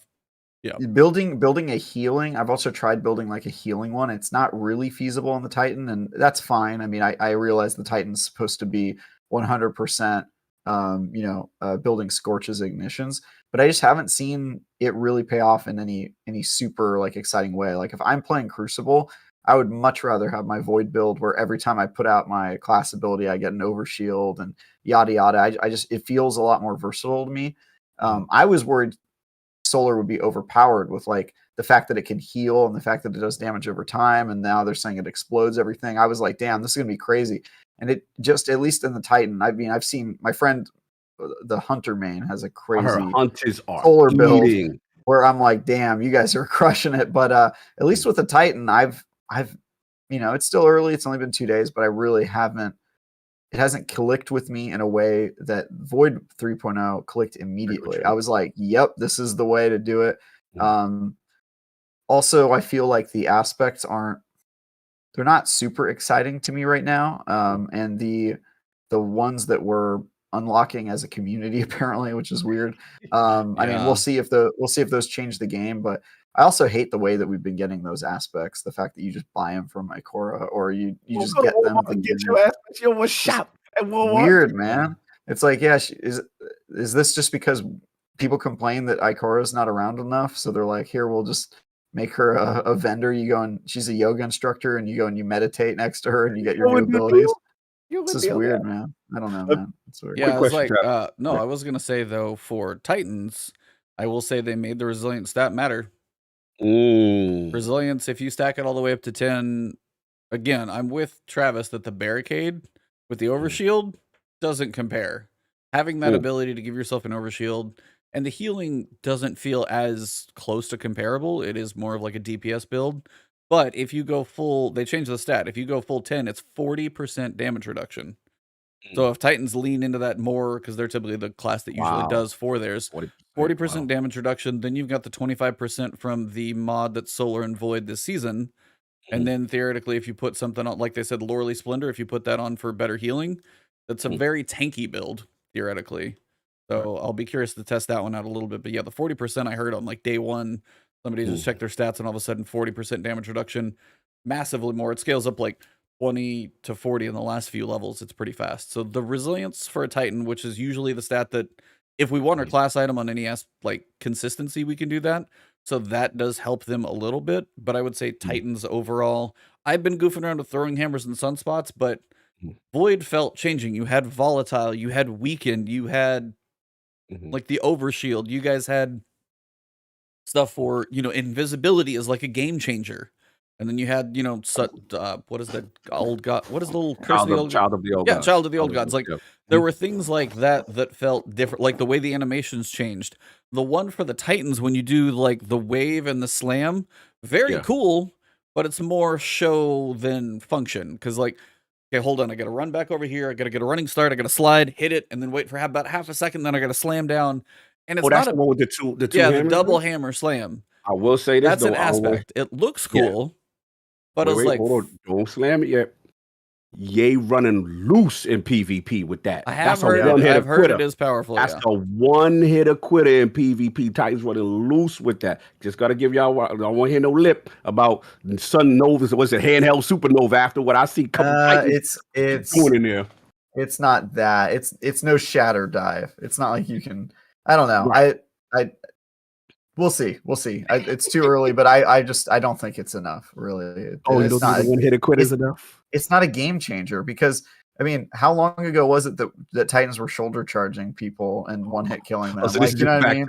It's just back to that, which was already a super like spammy noob move that anybody worth their salt could easily counter. You know what I mean? So it's like whatever. We good. As long as you admit it, I'm good. Yeah, I mean, dude, if you're running around shoulder charging people to get kills in PvP, I guarantee you your KD is of 1.0 because all you're doing is you're getting the kill and then immediately getting shot, or not even getting the kill and they're shooting you with a shotgun as you charge toward them. So I don't know, it just feels like a more fancy version of that in PvP. We'll see. So before I talk about the Warlock delegation, Alex Kilgo has a question for y'all. He said, "What was Cog talking about with what's the name of the move with the two axes slam down?" Okay, there you go. Consecration. I think that's what it's called. Yeah. So it's like you slide and you get a wave of fire, but you also start a jump. And then if you hit the button again, then you do the double slam. And it's kind of like the Dead Messenger. It's like almost like a triple wave, kind of like the scythe almost right in front of you. It's a big smash in front of you. And yeah, it does a lot of damage, but like to line it up, I can't just like jump in the air and go whatever I want to, like a shatter dive. It's like, all right, so I got to run around. I got to be running. Right. I already got to be like in motion. Then I got to slide. Then I got to line it up. Then I got to jump. And it's like somewhere in that process, they might just voop me. And I'm like, all right, well. Okay. So I was like, it is one of those. It feels cool in show, and shout out to the animation. Looks very awesome. Shout out to the artist who did that. But in function for like an aspect, it doesn't feel like I'm in a Grandmaster and I'm going to use consecration. No, I'm probably going to die trying. It is what that feels like. That's what that feels like. Because you say there's a lot of steps to get to what you want to execute, is what y'all say. Yeah, it might be good for PvE at a low level, but it's like run up, slide, jump in the air, and then you do the slam. And it's like, okay, so I killed like 4 ads, and it took me, 8 seconds to Yeah. line that all up. And just at that point, it's like, all right, just get a shotgun, dude. Just get a fusion rifle. You'll kill everything. It won't be a big deal. It's really for people who want to stunt on the enemy. That's really what it's about. Let me break down for the Warlock. I was just gonna say, like, Hunters, apparently Blade Barrage though, beast. Yeah, how they looking? Yeah. Hunters Blade Barrage with the upgrade, that's like one of the best DPS Unbelievable. in the game right now. It's crazy. They needed that. They needed that.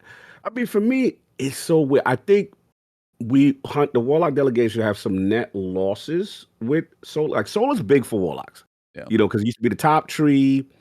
And then here's the thing, like the first thing I struggled is Phoenix Dive was my get out of jail free card when you were bottom tree Dawn. That is now like a specific class move to replace the Rift. And so I went with it just to see how it works. And my only issue is that you throw a Rift down and you try to sit in it, right? This is like, okay, run, you do the move to Phoenix Dive and come down. It supposedly heals you and other people, but the healing is very quick. It doesn't last very long, and it just gets you, it's no overshield kind of thing. It just kind of gets you back to full health instantly. But the thing I don't like is that if you don't have class ability, you can't use it. So that was kind of like a little net negative there. Now, the other thing was the thing that I do like. Bro. Snap. That's fire. Literally. Literally. I didn't understand how they literally. I didn't understand how the ignitions worked at first, and then I found a couple of fragments to stack them so that when you do it, and I gotta be honest, it's hard for me to take off anything but sun braces. Sun braces are just stupid right now. Because you do the thing, you get the kill, you get the ignition, then sun braces are already coming. Then if you throw that aspect that makes the grenades more powerful, there's one that we have. And bro, it's like you put a little lava thing, like you throw the solar grenade, you know how it pulses normally, but then lava comes out and it's shooting more people and it's lasted longer. Yo, solar grenade is crazy with that thing. And heat rises, man. Heat rises is really strong. You jump in the air. You do the thing, and then you get a little bit more air accuracy. And the other thing that I like about it is if you get kills while heat rises, you extend it. The typical thing that we've been doing, but the synergy with the snap and certain exotics is really cool. I'm with Trav though. I don't think not the fragments. What's the ones on the bottom? Fragments are on the bottom. Aspects are class specific. Okay, so the fragments I don't think are as interesting as Void though.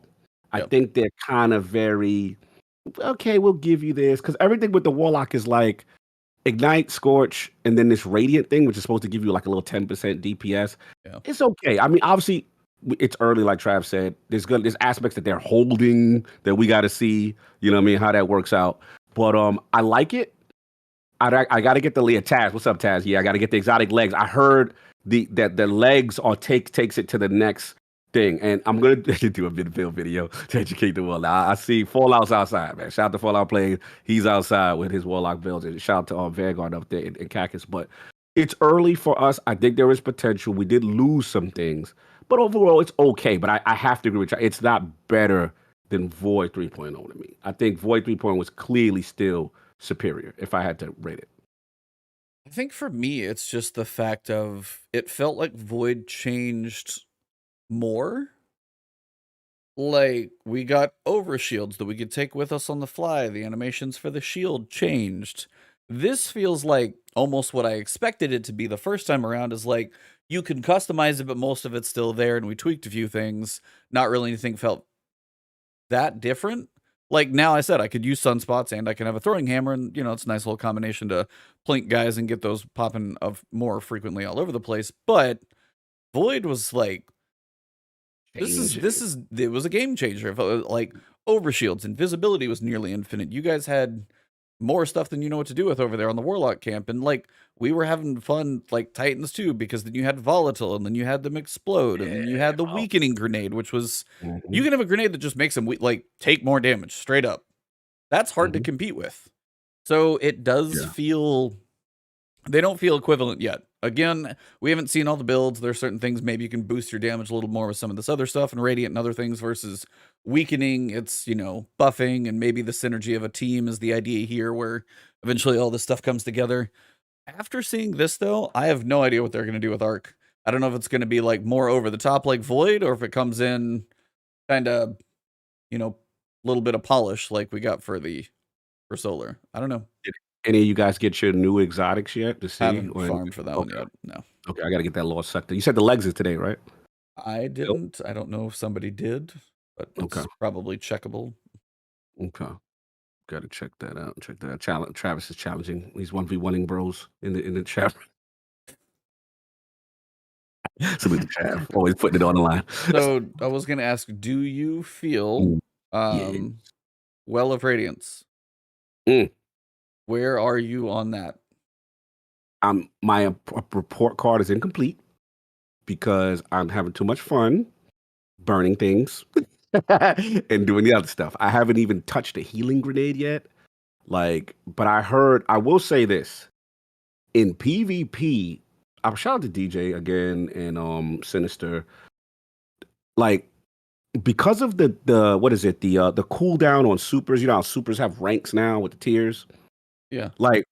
It's almost advantageous to be like a Bubble Titan bro and a Well of Radiance bro. Because you're getting that super fast and you now can use them, especially if you're doing cap type points or cap trials, what we were doing. But I haven't done it yet. I don't know what the consensus is from my other Warlocks. I don't know anybody in chat who's been playing with Well yet to know what it is. The only one I messed around with, the only other build I messed around was Dawn Chorus, and that is strong single target DPS because it adds extra ignite on everything. It's super strong. I got to get those boots. So there's a lot of stuff I got to play with, but I'm just having so much fun with the Sunbracer synergy and the Claws of Amankara synergy. With the snap and igniting things and just getting abilities back and radiance and shooting power stuff all day. So I'm having fun. I'm just burning stuff up. You know what I'm saying? But I gotta lean into that when it comes raid time and dungeon, because that's y'all know y'all gonna need me for y'all little well. You always need a little Warlock to get that DPS through. So we gonna see. Let's see, what else we got? So we got the story mission, we got the activity, and we got Solar 3.0. And this is week 1. Now, tomorrow is the one that I think everybody's going to wonder, is tomorrow worth it? Because some people are going to wonder if you bought it separately, it's a $10 dungeon on its own. If it's just part of the season and the deluxe edition, then you didn't pay out the rear for it. So basically, I think I've heard the name of the dungeon, and that's basically it. We don't know much. Oh, what's the name? Fire of Stars. I was getting. You didn't hear? You didn't hear? If you want to avoid the name before tomorrow, but by the time you listen to this, it's probably going to be out anyway. 5, 4, 3, 2, 1. It's called Duality. Shotgun.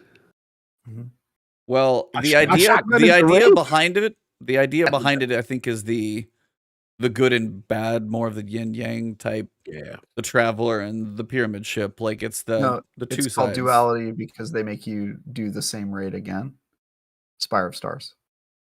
Yeah, he's out of pocket. Duality. Travis is so excited about this season. You're so excited about that. Yeah. I'm sorry, guys. You on a roll today, bro. You on a roll. No, I can't stop you. Like, he's just like, all right, just gotta let it go. Gotta let it play. Run its course. I'm sorry, guys. The reskins, they're killing me out here with these things. Can we talk about how ridiculous Trespasser is, though? Trespasser feels good.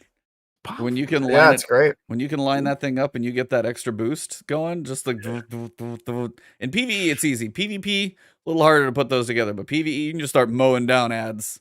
It's also a returning weapon. Yes, we talked about this. We said Season of the Old. We covered it earlier. Season of the Old. Yeah.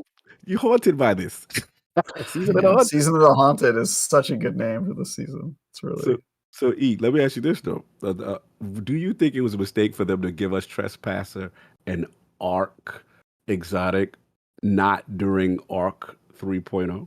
Yeah, that's kind of weird, right? I mean, they can't go like all solar because we did get a solar bow. Thank God there's a legendary one out there you can get. But yeah, that feels weird, right? Here's your season pass weapon for Solar 3.0 season, Arc Guy. And it's pointing the wrong direction. Can we fix that, please? Yes, I'm It's looking at pointing it the wrong now. direction because even in my when I was going through the website, I was like, oh, it's facing the wrong direction. Yeah. But it totally is an arc charged part. So is the first part kinetic and then it's arc or what? And I was like, nope, there's just a few things in the game right now that are facing the wrong direction. And I don't know why. It's the new weapons too, because Yeah, a couple of those I I've got heard. hollow denial, the trace. Yeah. Trav, you got any of the new stuff yet? Have you tried out anything? I got one of the, what is it? I got an Austringer. Like anybody get any new, new old stuff? I use the mini tool, which is pretty decent. Okay. I've got 2 red frames of those, so I'm probably going to try to craft that pretty soon. I used the Drang, I think was yeah. Mm-hmm. Oh, it was raving about that guy. That gun is really good. I think that's going to be in the meta for sure. Okay. And you get any of them scouts yet, Trav? You get them scouts? What? Any of those? Yeah. I mean, scouts. I play PvP, so it's like scouts. Yeah. Great, yeah, it's great. I can't wait for this to take up space in my vault. What is a scout rifle? A scout rifle is 3 legendary shards, is what it is. So going right on the market. Anyway, but yeah, mini tool and Drang are the highlights I've gotten so far. All right. What about you, E? What highlight weapons you got? I mean, I've been using the linear fusion just because it seems to come up for like bounties a lot. So I've been using the hollow denial, the void linear fusion. And again, that one. I actually got one that has a trait on it that says defeating a void debuffed target grants an overshield. In theory, that's something that plays with Void 3.0. But yeah, it's like that's just making Void look better. They try to keep it hot, even though the new there's a perk. Callous Mini Tool can get a perk. I don't think I've got one with it where it can get scorched or it can play with scorched. Yeah, I want that. I want those guns that got that perk. I know what you talk about. It's like it's a solar thing. Now let me ask you this, because I've been having fun with the machine gun buff. Oh, I've been using Thunderlord like crazy person. Oh, how's the Thunderlord back? Yeah, Thunderlord feels good. Oh, let me go I also played a couple matches of Gambit because I was trying to knock out some seasonal challenges for XP. I don't advise that, but it's there. But I will say I definitely got hit with the Xenophage a couple times, and I was like, oh yeah, that's bad. That still hits hard. So Xenophage, don't forget about that thing because it's still good. It hits hard now. While it didn't get the boss buff, the 40% for champion, it's gonna smash. So it's gonna do some work. Yo, the one that's killing it for me are 360 legendary, 360 RPM, the heavy impact frame ones. Yeah, like no, that's not even corrective measure. Corrective measure is 450. I got an Archon's Thunder right now with auto loading and just Rampage, and I'm like melting those nightmare dudes in the Castellum, like better than a rocket. And I'm like, yo, the legendaries seem to benefit more. Outside, I haven't tested though. I haven't tested Xeno, and I haven't tested. I was like, Thunderlord. Crazy works. I gotta grab when you get that lightning to come down and you kill like 6 ads at the same time, it works. It definitely works. Yeah, the small stuff dies fast, and then again, yeah, if you pick up the little nightmare unstable essence and you go after one of the guys and you've got like a bit of a damage boost, they'll go down pretty fast, which is. I just want to take this opportunity to point out that Thunderlord has no thunder involved in the weapon. It's 100% lightning. Lightning Lord. It is the Lightning Lord. It was no thunder involved. Yeah, I got that rocket that bump in the night. I don't know how I feel about it yet. Stasis rocket, yeah, have you guys taken the oath yet? I have not. Skyburner's oath. Yeah. I heard it's crazy. How was it? I've not used it yet, actually. Alex Kilgore in the comments section just reminded me I need to pull it out of my vault and commit to the oath that I took to take the oath with y'all. So I'm gonna try that out. I do not have a lot of confidence, but yeah, we'll see. It could be good in PvE. They changed a lot of the behavior of it. I think they even added some igniting stuff to it. Or no? Or which one? Do something? Skyburners. Then Skyburners, they do something with it. Yeah, they changed it up. Yeah, they changed a lot how it works, but I haven't taken it out of the vault yet. I haven't used it yet either. Y'all gotta go get Sunshot. Oh God, Sunshot is stupid. Bro, it is stupid. Like I was sitting there like, oh, this is broken. Like I was just running through Then you throw that and put on war mind cells. Man, I was destroying things in the cassette. I was like, who want what? Who's popping up? What nightmare wants to come outside? Yeah. It's crazy. Yeah, ad control is just crazy. Yeah, man. I love Sunshot right now. Sunshot is really in a good place. Yeah, there's just ones like that I've honestly forgotten about. So that's a good reminder. Haven't used Sunshot. Jotun has a catalyst, so I know Justin was excited. Oh my Serious? god, dude. Oh god. Jotun's got a no. catalyst. It's Yeah. ridiculous. What It's is a the really good catalyst? catalyst. It's a good too. catalyst. It It's kinda gives broken. is it What does it cornered do? and then also what else does it do? There's another piece to it. Does it increase the charge rate? Was that one of the? It does. Don't say It that, alters no. 2 stats, but Yeah. it doesn't give it better tracking or anything. It just it makes I it don't- slightly better at what it already does. We're gonna have to deal with IRL. The Titan first perk is all cornered, week. which gives Jotun a faster charge time or draw time when surrounded by enemies. The second perk is called Incandescent, and it causes Scorch to spread nearby enemies after defeating a target. The fly new perk. Yeah. Yeah. Oh no, that's gonna be Yeah. crazy. But, Cornered cor- mirror but doesn't. cornered does give a better charge time if cornered is Yeah, activated. faster charge time or draw time when surrounded. So if you're in the middle of stuff and you just want to blow up a group of Yes. ads, just Yeah. charge that thing up and send your little nuke out there. So I feel disgusted using that one. I can't use that one. I mean, all I can say is Yeah, like I feel that's against my morals. If all I I can use say that is one. Justin had that catalyst faster than anybody else in my timeline, and I'm very proud to see that he I'm happy did. for him. No Yeah. one loves Jotun more than that man. Oh no, that He is man, Team that Jotun. is his whole timeline. His Yes. his body covered in made of Jotuns and all that crazy Yes. stuff. So Sky Burners, I've heard Prometheus Lens got an update as well. Yeah. Tracer rifles are stronger. They're just 20% stronger generally. Think on everything about- but red bars. So they can do some more. I haven't taken the exotics out. Honestly, I need to. Prometheus, I'm thinking Cold Heart, especially if you can just line it up on something and just unload for a while. Cold Heart we could got put that- in some work as well. So there's Got that plenty that I artifact. haven't toyed around with for sure. Any artifact stuff you're looking at, Trav, that got your attention? Any little mods that you like? When I unlock that, I haven't dug a ton into mods yet, just because I'm still leveling up. I think I'm Okay. only like level 10 or whatever. But Yeah. I need to Mhm. I need to take a look at those. Okay. Yeah, I was like, I think I just opened that last column, but I haven't even. You're in the last. God damn. Jotun's really good though, guys. My God. Oh, I believe you. I'm on the last column. Like I've got 14 mods unlocked, but you need 14 to open the last column. So I haven't even experimented with those yet. I need one more to do that. Get back to it. No doubt. So wait, Trav, what's the loadout you running around with? What you running around with? I have no real dedicated loadout right now. I'm trying to get the trespasser, exotic done for that. I just finished the bow from last season that they had. What was that called? Yeah, Le Monarch. Le Monarch. Monarch, I just yes, finished Catalyst. that catalyst. I finished that yesterday, and so I'm just sort of doing like star chores right now. Yeah, you're doing your homework. You're doing your homework. Sure. Star chores.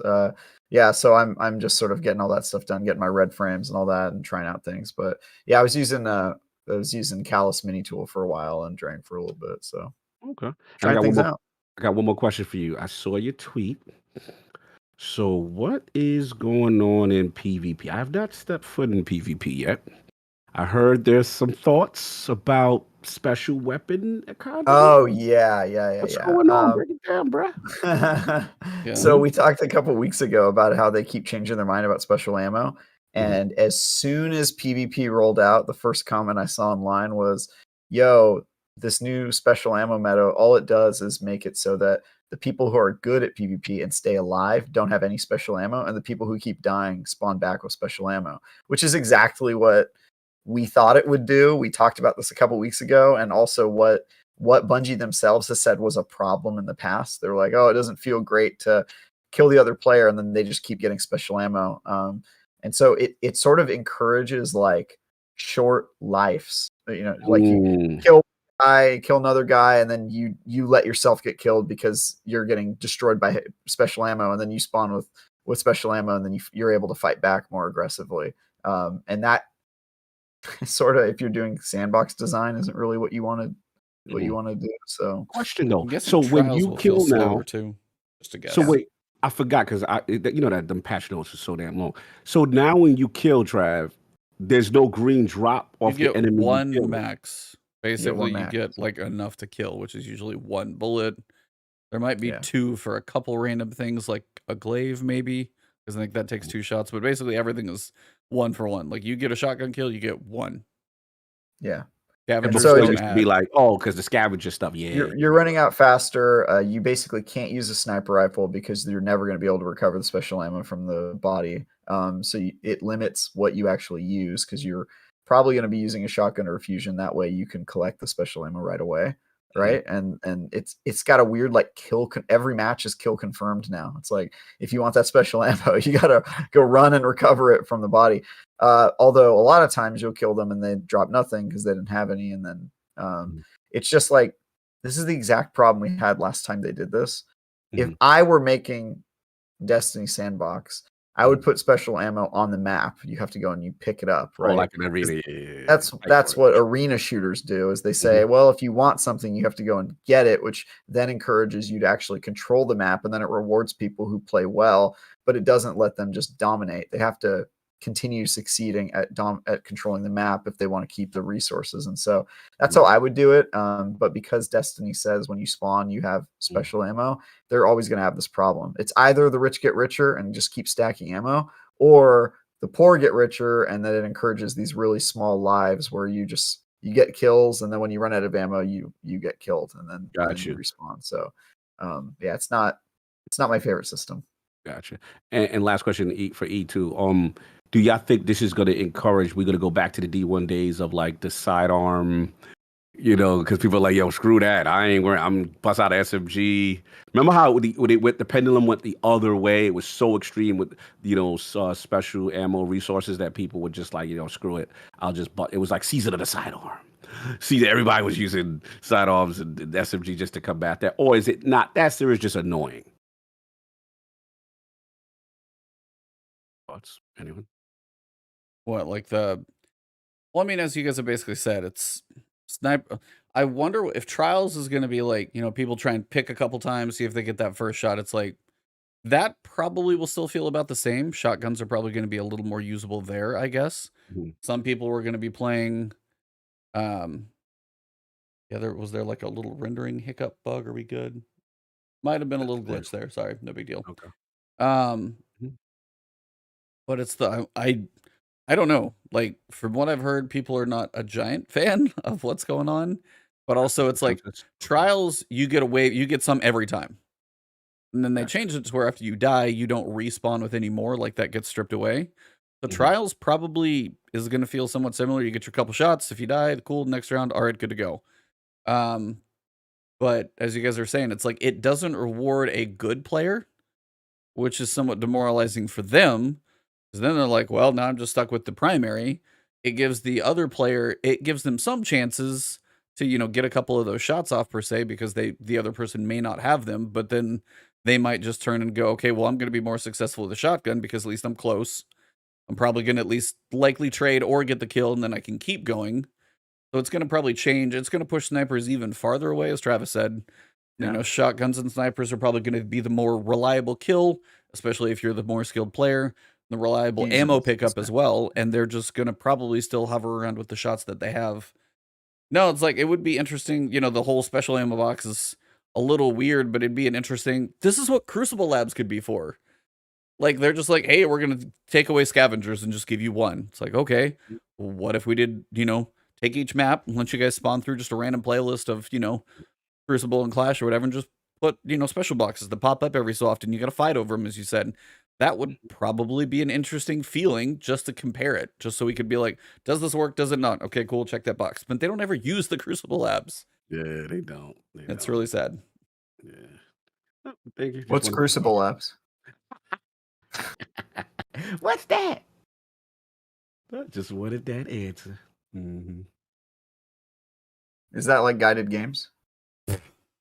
Which still technically exists. Does that exist? It's still, is it guided games or is it just or raid finder or whatever? Games. Yeah, I think, because I remember, I think Jarv, I think he did a test where he left it running for, I think he finally found a group after 12 hours and then they beat the raid, but it took him 12 hours to find a group for a raid using like the guided games thing.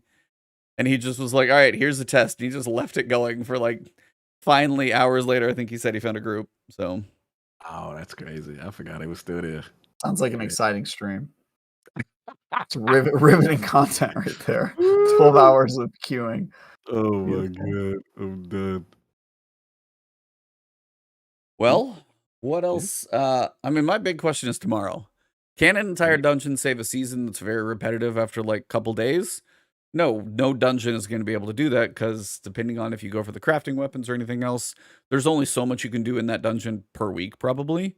And if you do the story mission, and then the weird thing is you've got like so Travis, I wanted to see, have you wrapped your head around all the currencies at this point? You know how many we got to deal with? I'm sorry if you threw up a little in your mouth there. I apologize. I have not wrapped my head around all of them, but I am acutely aware that there are more than 2 currencies. So there's like the Vestige of They Dread. did remove some of the crafting currencies. Crafting got normalized a little bit. There's still 5, but there's not 12, so it's a little better. But yeah, so you get the Vestiges of Dread, which you like deposit in the Nightmare Harvester. The Nightmare Harvester can give you the bound presence, and then if you get the bound presence, you have to go replay the entire story mission to cash that in. That's a weird one to me, because that's just like, hey, here's a chance at something for you to go play another activity to get the loot in there, as opposed to, hey, here's a chance at another drop when you've probably already, because you're guaranteed your first one each week. So you go through, do your 3 tiers, get your guaranteed first drop, and then you turn around and go do the story mission. Cool. But to like give you a reason to go back into the story mission again, I guess it's not bad for a little exploration if you miss like the robot or a bobblehead. But outside of that, you're not going to need to go experience. Because I went through, again, I had 2 of them, and you can turn more than one in at the same time. At least they did that. Because if it was going to be like, play it like 3 times to turn in all 3, I was like, that ain't right. But even just to go back and turn them in again later was odd, to say the least. No, I feel you. Yeah, I don't know. My only issue is I just struggle with like, because let me ask you, 'cause you're ahead of everybody. Are you able to Umbral focus at the Crown of Sorrow thing in the helm? So you can get 4 of those Figments of Darkness. Right. Yeah, and I've done 4 of them. The next column will allow you to focus into the Opulent, and then I think it's the 5th column is going to be focusing the Haunted Weapons. The Opulent's going to come first, and that's most of this is like theoretically if I get up to rank 16 this week. Like if I grind that public event out enough, I could get the one last Figment that's there, and I could start focusing. Otherwise, I would imagine we're going to get 1 with the weekly quest, and then 1 from a seasonal challenge, and we'll probably be doing that to unlock them. So it's mostly, there's a little like grinding you can do, but I imagine if you prestige the crown, you're not going to be getting 3 more Figments in there. I think it's just like, if I get that last one at 16, that grind's done. So I'm guessing it is still fairly time gated. So like, you're not even going to be grinding. Yeah, you're going to be a few weeks into the season just to start focusing the Opulent weapons. That's what I wanted to do. Yeah. Bury me in currencies, Bungie. Bury me. Just do it. Slide me into the coffin, my wet body. I finally figured out a t-shirt design for you. So we've got a guy in a suit covered in all of the currencies that Destiny has to offer. And it's like, and he's got like the shoes connected to a suit, and there's like a tie laying on the ground, and he looks like the Wizard of Oz, or the Wicked Witch that got smashed by the house, but he's just smashed with a pile of currencies. That's Travis. Love it. It's getting beautiful. I'll be a corpse next to the campfire. Is what you're telling me?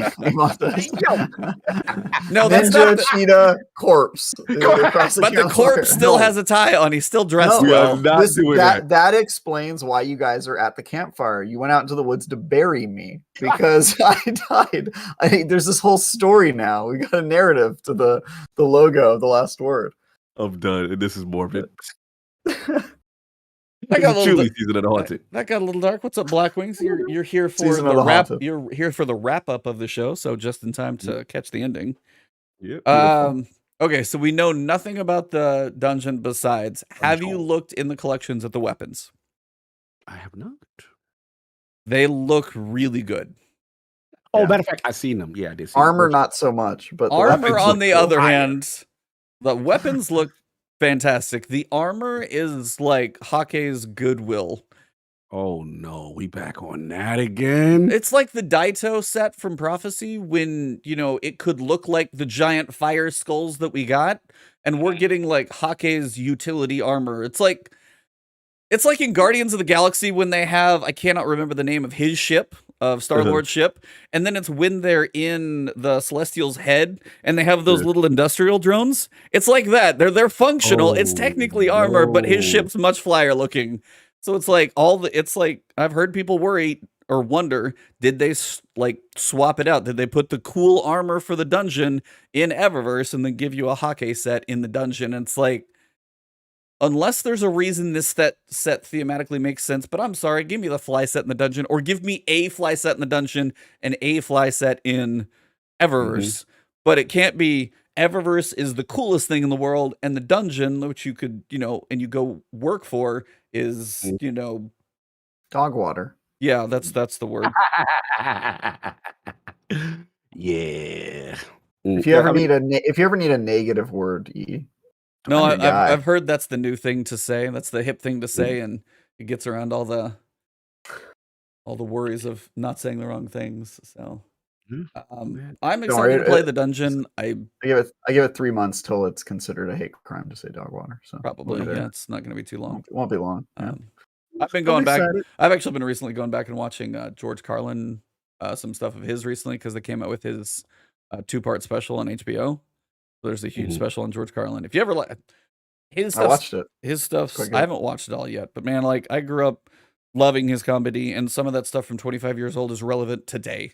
Like, if you ever want to go, I will recommend George Carlin to anybody. It's like, yeah, he's gonna have some language in there, but that is one of his fascinations, is language, and enjoy it. So I was like, that's what I've been like watching a little bit tidbits here in the background when I've been aimlessly grinding stuff out on the Leviathan. So, but no, I'm hyped for the dungeon. Yeah, they're usually my favorite pieces of content. So my hope is that it lives solo it day one. I'll usually, if I don't get a day solo from Ebontis, He's like, I don't know. He's like, now we're just gonna kick the cheetah out of the campfire. Just gonna see me walking away. I'll probably run through it first with black. We've covered this, but anyway, yeah. He's messy. What you gonna do? I'll probably run with Black Rings and New Rad first, just to get a feel for it, just to run through, get the encounter, have multiple people with you. Then I'll turn around and probably try and solo it, and then work on a guide for understanding it. But yeah, the first time through, are Titans any good if I can't solo it? I never said Titans are good. If you're gonna solo something, go run a Warlock, please. For sure. That's easy mode. Oh, we doing that again? I will I will just tell you, like, Devour is hard to match when it comes to doing stuff by yourself. There's a reason solo players that I've seen, multiple like content creators stuff, when they go do something first, they typically go Warlock. Then they'll go back and they'll do it on the Hunter or the Titan later. First one they're gonna try it on, almost always Warlock. You know, the superior class. I mean, it's just, you know, you gotta go, you gotta do what you gotta do. So then own it. Don't like try and be like, oh, you're gonna throw that at me, and be like, yeah, we the best. Start there, as opposed to having to ease into it. Own the greatness that is Devour and staying alive the more you kill stuff. So yeah, that boy 3.0 is fire. Yeah, Hunter's invisibility too. So yeah, that's the other side of solo. To say the triumphs for the dungeon, I have not looked that far into it yet. I'll probably explore that a little bit. But yeah, first week, I want to see what changes next week.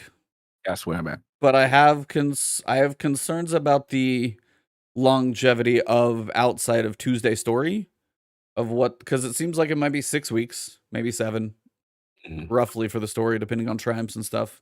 There's like 6 automatons to listen to. There's probably 7 for the story that you go through for the book. So 7 weeks will probably be about half the season. And then outside of that, yeah, we're just gonna have to see. I'm excited for the dungeon. Those are always very fun. I've spent a lot of time in the last couple days playing this, but again, even for a casual player, they're probably going to see some of the repetition sooner than they might in, say, PsyOps Battlegrounds, and then go doing. I feel like PsyOps were just longer to go through. Yeah, and then we knew we had 3 of those. If this doesn't get a rotation, it's gonna be one of those things when, you know, because we've had a lot of like, the boss will be different. If he's standing in the same place though, it's gonna be kind of sad. All I got to add is My focus is the Iron Lord title, baby. That's That's next it. week. That's next week. Woo! I My got focus 3. is playing I Rift. expect you to have that title Going down. before the I got- podcast. Bro, I might. I'm not even going. I might. Whatever. I think all the harder stuff. I got all the seasonal. I got like 3 or 4 steps already done proactively. They gave it. I was like, oh, I'm ready. And then the rest is just like play. It's just like continue to play. Oh, it's going down, man. I saw those. Oh, I can't wait to have that over my name. Woo. Can't wait. That's my goal. I got my little fragment stuff I want to do. But yeah, I'm with you. I just gotta see. I gotta see what they do long term, because if not, then it'll be season of the finishing of the games. Season of that. You know what I'm saying? But I like it. I'm having fun, and we just want to see where they go. But the story is what's keeping me right now. Trav. Yeah, I'm like I said, I'm not loving it, but I'm going to keep playing. I'm excited to try the dungeon. I'm excited to try Rift. Did get a new Crucible map, which I don't think I've gotten that to show up in queue yet. Actually, I definitely haven't. So I guess I need to get around to doing that. And yeah, and Cog, don't worry. You got easy mode on your Warlock character, but E got easy mode in real life. So, we're balances itself out. He's messy today. He's all over the place. Travis He's super is, messy. Travis, messy. Yeah. That's fitting. I don't usually say messy, but Travis, I think, fits that one today. But sorry, we got Iron Banner coming. We got that. Rift. Yeah, we got Rift coming, and then as Blackwing was saying, it's like the story is kind of what I'm here for at this point. I'm here for the story. It could be good. There's the one line. I don't know if you guys heard the one where Eris tells you about her ghost. Yes. Man, that one hit. That That hit hit. like I saw it on I like Twitter, her and then I issue. listened to it, and I was like, damn. Yeah, she's been a comforting thing. She also said she's a new witch. Yes. Yeah, so I have wonders about that as well. So again, I'm here for the story. It's just like if we do a public event for 13 weeks, that's gonna kind of hurt. Yeah, and then will they do what they did with Season of Risen, where they kind of cut the story in the middle and just let us rock, and then it's over? I'm very curious to see how they it'll be handle like 6-7 weeks. So I mean, you're still gonna have however many left of. You're gonna have at least half the season of. I mean, there's not a raid. There's not difficulties coming for the raid. So I mean, those things aren't coming in this season. So yeah, I would imagine you're gonna have some backlog time. Yeah, feels like it at least. Love it. See how it goes. Love it. Well, that's about all I got. I just got the really bad news that my advanced CG order got damaged for the second time. Your powder? Yeah. Wow. You got ripped off by a rival cartel. They stole your powder. Yeah, the UPS. Yeah, somebody at UPS. They're hitting your trucks. Yeah, one of the delivery drivers must be like a different partner, and they're like, "No, I'm taking away the sales or something." No, it's just game us up. Say I gotta stop, man. It's war. We're going to war. Going to war. Yeah, they keep hitting your truck, so you got to hit back, man. I have been waiting for this order. Like I got, it's the one. It was delivered. 4/5 of it was not in the package last time. I got a package delivered that was open. Oh no, they out here sniffing the powder before you get the powder. I can't wait. I can't wait for the scene where the Advanced GG headquarters, it's a bunch of people working in their underwear on the line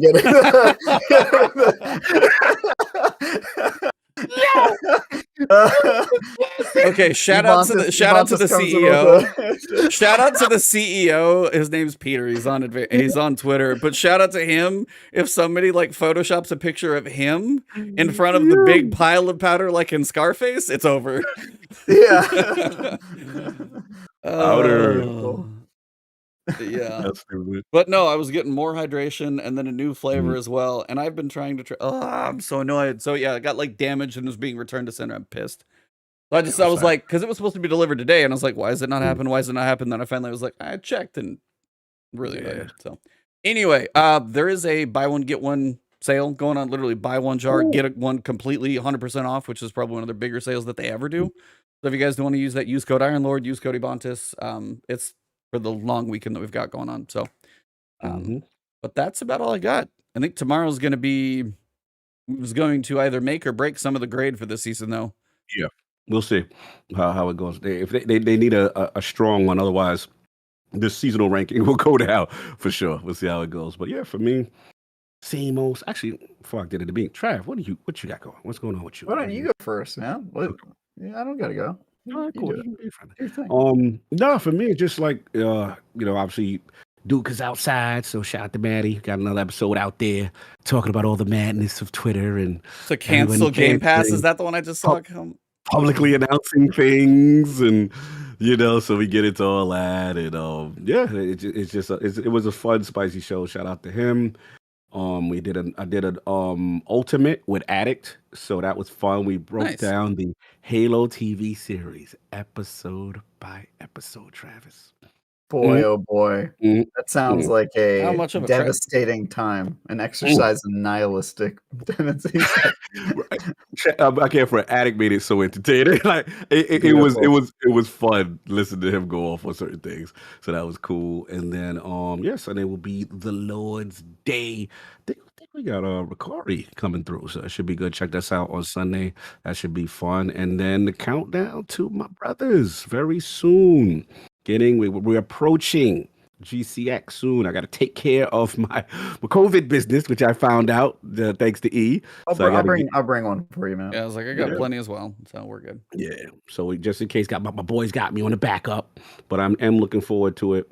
And that's pretty much all that's going on with me. What about you, Trav? What's going on? Any new reviews? Any new things we working on? Yeah, I got lots of content.